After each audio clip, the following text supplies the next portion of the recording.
जिंदगी में दया, दान और धर्म के संस्कार होंगे तो ही, बाकी कामयाबी मिलने वाली नहीं है। और सिर्फ औरों को बदलने के लिए ही बातें करे, औरों को ही अपनी जानकारी जताने के लिए बात करे, उसमें कोई अपन संस्कारवान नहीं बन सकते हैं। औरों को बदलने के लिए खुद को बदलना सीखो। औरों को बदलने के लिए खुद को बदलना सीखो। शंकर बनना है यदि तो विष घुट निगलना सीखो। पहले खुद कड़वे घुटने पियो, प्रतिकूलता में खुद जाके बैठो, जहां पर मन को पसंद चीजें ना हो वहां जाकर आसन लगा दो। शंकर बनना चाहते हो तो विष घोट निगलना सीखो। उजाले की परिभाषा आपको किताबों में नहीं मिलेगी। उजालों की परिभाषा आपको किताबों में नहीं मिलेगी। उसे पाने के लिए खुद दीपक बनकर जलना सीखो। अपन खुद दीपक बनेंगे यानी धार्मिक बनेंगे, यानी वास्तविक जीवन अपन अपने जीवन के अंदर जीना सीखेंगे तो ही अपन को अपने जीवन के अंदर ये सच्चाई और ये सुंदरताएं और ये संवाद भरी जिंदगी जीने का एक बड़ा मौका मिलेगा। इसलिए कहा आई परलोयम सम्मम, जो उपयोग पूर्वक परलोक में हितकारी ऐसे प्रभु के वचनों को सम्यक प्रकार से सुने ही जिन्हें वयनम, जो प्रभु के वचनों को श्रवण करता है वो अति तीव्र कर्मों से मुक्त बन सकता है। बनता है नहीं लिखा है, जो सुनता है सम्यक प्रकार से अच्छी तरह से बिना निंद लिए बिना आलस किए अज्ञानता को दूर करने के लिए खुद अज्ञान बनकर बैठेगा तो जानकार बनकर बैठेगा तो कभी नहीं पा सकता है। आप जब भी परमात्मा के धर्म स्थानकों में जाओ ने तो विद्यार्थी बन के ही जाना। जिस दिन मन में यह सोच समझ लेके गए कि मैं तो बहुत जानता हूं, उस दिन से आपके लिए ज्ञान के दरवाजे बंद हो जाएंगे। और जहां तक मन में विद्यार्थी मनोवृत्ति है, मैं कुछ जानता नहीं हूं, मैं कुछ पढ़ा लिखा नहीं हूं, मेरे में कोई सम्यक ज्ञान नहीं है, वो बात आती है ना। ऐसो विजय जी महाराज साहब 12 वर्ष तक काशी के अंदर पढ़ाई करके आए। विचार करो, जहाँ पर जैनों के घर कम थे और वहाँ पर 12 वर्ष तक ऐसे महामुनिवर स्टडी अभ्यास ज्ञान के लिए रुके। उस समय के श्रावकों ने बाहर से कैसी सुविधा की होगी। है तो 12 साल तक पूरा ब्राह्मणों की नगरी, पूरे विद्वान महापंडितों की नगरी, जहां पर रहकर न्यायाचार्य की पदवी पाई, जहां रहकर विद्वत वर्य की पदवी पाई, जहां रहकर महामहोपाध्याय की पदवी पाई, कोई जैन संघ नहीं था। इतने बुद्धिशाली वो साधु थे। 6.5 साल की उम्र में दीक्षा ली थी और 6.5 साल की उम्र में दीक्षा लेने के बाद उनके गुरुदेव नए विजय जी महाराज ने सिर्फ उनको बुद्धि की प्रतिभा देखकर पढ़ाने का जबरदस्त काम किया। अभी वर्तमान में हमारे समुदाय के अंदर आचार्य नई चंद्र सागर जी है, सिर्फ पढ़ाने का काम कर रहे हैं। 5 से 6 शिष्यों को तो शतावधानी बनाए हैं। एक शिष्य को 500 शतावधान, एक शिष्य को 1000 शतावधान। मतलब ये सभा नहीं, बैरिस्टरों की, वकीलों की, डॉक्टरों की, बड़े बड़े विद्वानों की सभा में वो साधु बैठे। 100 सवाल सामने से और बड़े बड़े विद्वान पूछे और एक के बाद एक याद रखे। पहला सवाल किसका था, 25वां किसका था, 40वां किसका था, 100वां किसका था, वो भी यहाँ पर रिकॉर्डिंग हो जाए। और फिर बैठे बीच बीच में से खड़े होकर लोग पूछे, बोले आपका 27वां सवाल था, आपका ये सवाल था, इसका ये उत्तर है। ऐसे 6 साधु तैयार किए, शतावधान, 100 सवालों के जवाब दे दे। 2-3 साधु ऐसे तैयार किए, 500 सवाल, 500 सवाल एक साथ में आवे। कोई धर्म का ही नहीं, कोई विज्ञान का, कोई उर्दू का, कोई हिंदी का, एक कोई संस्कृत का। तो 500 सवाल को क्रम बाई पूछो या पीछे से पूछो, नंबर के साथ बोलेंगे कि आपका ये सवाल था और इसका ये उत्तर है। अब एक साधु महाराज ऐसे तैयार किए, उन्होंने अजित चंद्र सागर नाम के जो 1000 सवालों का जवाब ऐसे जब दिए, ऐसी ऊपर से अंदर प्रवाहित होती है यहाँ से। और हमने कोई विचिंतन भी ना किया, ऐसी बातें निकलती है। बहुत सारी समाज हित के लिए, संघ हित के लिए, आत्मार्थी के आत्मा के हित के लिए। उस जिस चीज से अपन को बुरा लगे ने, समझना वो चीज मेरे में पड़ी है। जिस चीज से प्रभु की वाणी, प्रभु की वाणी श्रवण करता करता कोई लोग टोपी पहन लेते हैं। क्या पहन लेते हैं? टोपी पहन लेते हैं। बाबूजी आज मारा वास्ते बोलिया के अब थने जो विचार आयो यारो कि मारा वास्ते बोलिया है, तो ईमानदारी से तू सोच वो चीज तेरे में है कि नहीं है, है? और किसी को तो नहीं लगा कि मेरे लिए बोले है, तो अपने लिए बोले है या अपन को सेट हो रही है, तो समझ लो वो बीमारी अपनी है। डॉक्टर दवाई लिख के देता है, जो बीमार होता है उसके लिए लिख के देता है। फिर थे बोलो तो मारा वास्ते क्यों लिखी? हाँ थोड़े अतरा है, अतरा तो बीमार है लाइन में, मन करो ने वो गोली नहीं दी थी, गोली मैंने क्यों दी थी और केवी जाए। पर अपन तो कह देते, अपन तो मन में बस बाहर जाके 10 जन को नहीं बोलेंगे वहां तक। और कर्म बंधन अपने नए पैदा नहीं होने वाले हैं। नए नए कर्म बंधन पैदा करना होता है जिनको, नए नए राग द्वेष जीवन में लाने होते हैं जिनको, वो लोग भरती टोपी पहन लेते हैं। मगर यहाँ पर बैठे हुए गुरु भगवंत यशु धर्मा स्वामी की पाठ की कोई लब्धि और शक्तियों के हिसाब से खुद राग द्वेष में आ जाए तो गलत चीज है, खुद राग द्वेष में आ जाए तो गलत है।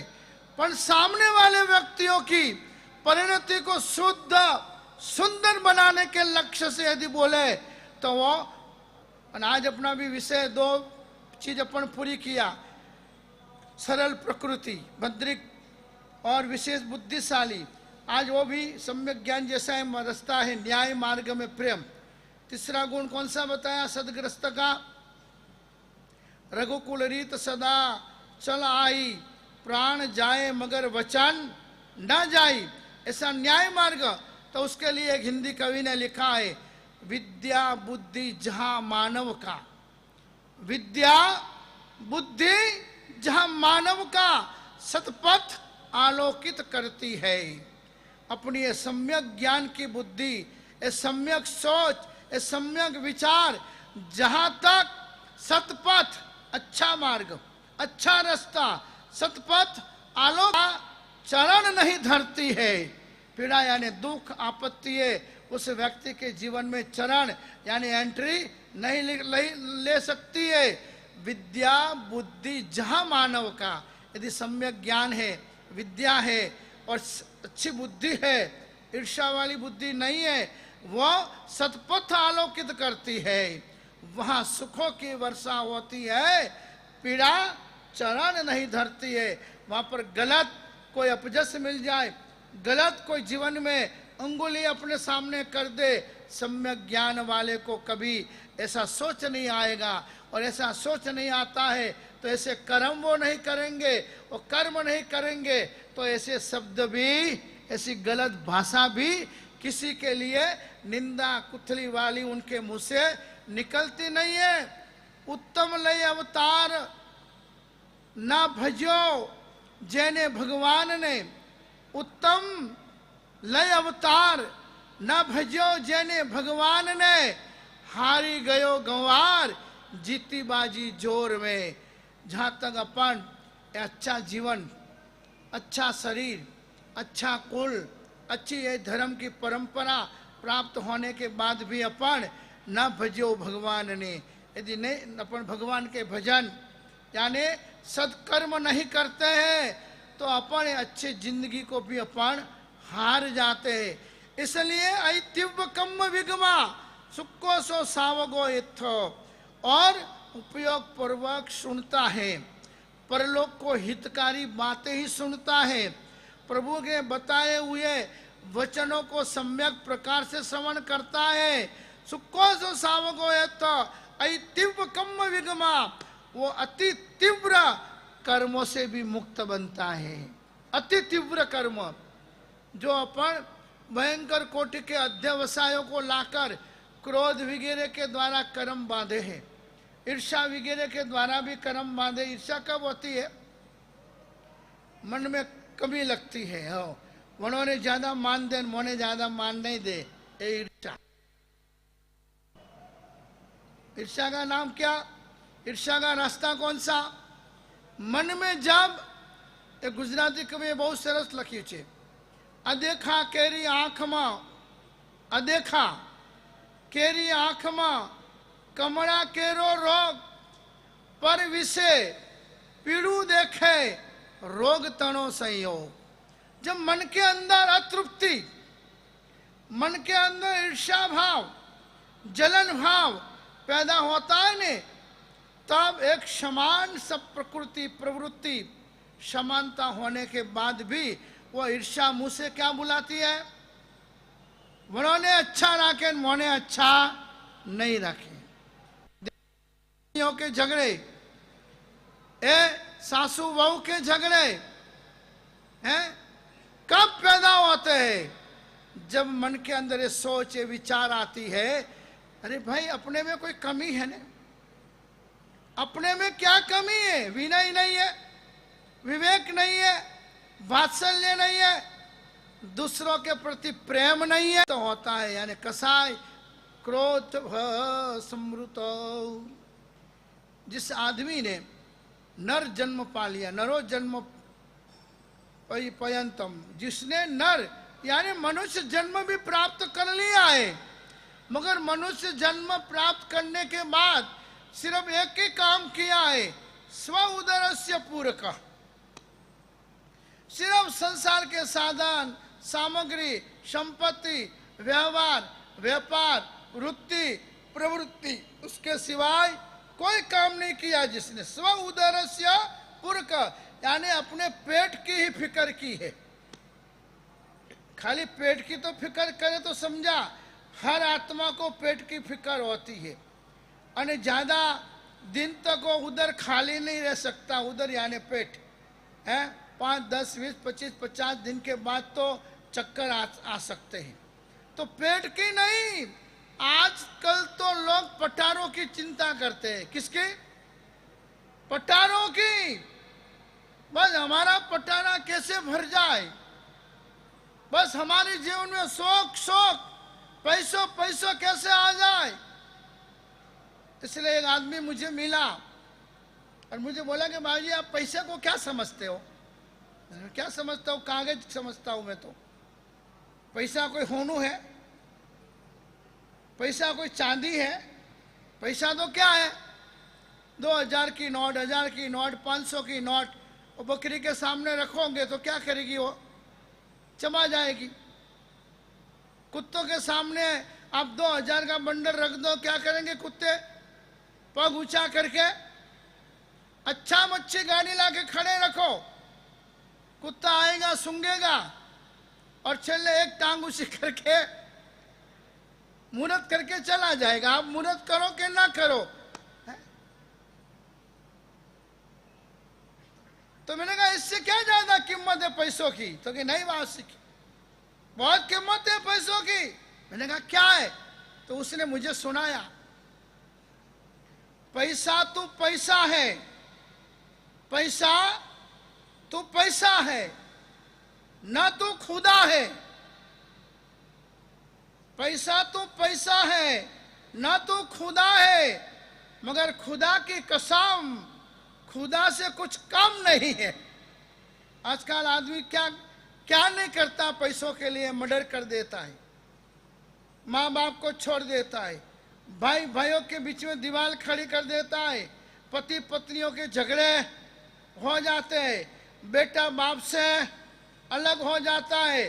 पैसा तो पैसा है, न तो खुदा है। मगर खुदा की कसम, खुदा से कुछ कम। मगर किसके लिए? जिन्होंने जिंदगी में सिर्फ पैसा को ही महत्व दिया है, जिन्होंने सिर्फ जीवन में यही हृदय में सोचा है कि सर्वस्व पैसा है, उनके आगे पीछे एक जगह 3 चोर पकड़े गए। क्या हुआ? बहुत बड़े डकैत, अच्छे व्यापारी थे, मगर व्यापार में से पैसा पैसा पैसा पैसा करके न गांव से रिलेशन, न गली वालों से रिलेशन, न दोस्त मित्रों से रिलेशन, न कुटुंब परिवार सगे संबंधियों से भी कोई रिलेशन नहीं, बस पैसा। उसके लिए सगे भाई को भी धक्का मार के बाहर निकाल दे, मम्मी पापा को भी बाहर निकाल दे, रोड पर छोड़ के आ जाए कोई बस स्टेशन के ऊपर, बस यही लक्ष्य। और 3 व्यापारी अलग अलग जगह रहते थे ऐसे, जिन्होंने जिंदगी में एक ही काम किया, बस किसी का गिरे हमें मिले, पूरी दुनिया का हम खा जाए मगर हमारा कोई खाए उसका तो सत्यानाश हो जाए। एक कहानी याद रखना। एक दूसरी लेटेस्ट बात याद आई। 2 साल पहले मैं ठाकुरद्वार में चातुर्मास था। मेरा आसोज महीना में जाप चलते, 1 महीना में जाप में चला जाता हूँ, सिर्फ दूध ही लेता हूँ। तो 10 दिन हो गए दूध लेते लेते, पूरा महीना लेता हूँ 40 साल से। और अभी उम्र के हिसाब से गैस बनने चालू हो गया। 1 दिन 2 दिन 3 दिन ठल्ला मात्र बंद। मैंने सोचा परीक्षा हो रही है,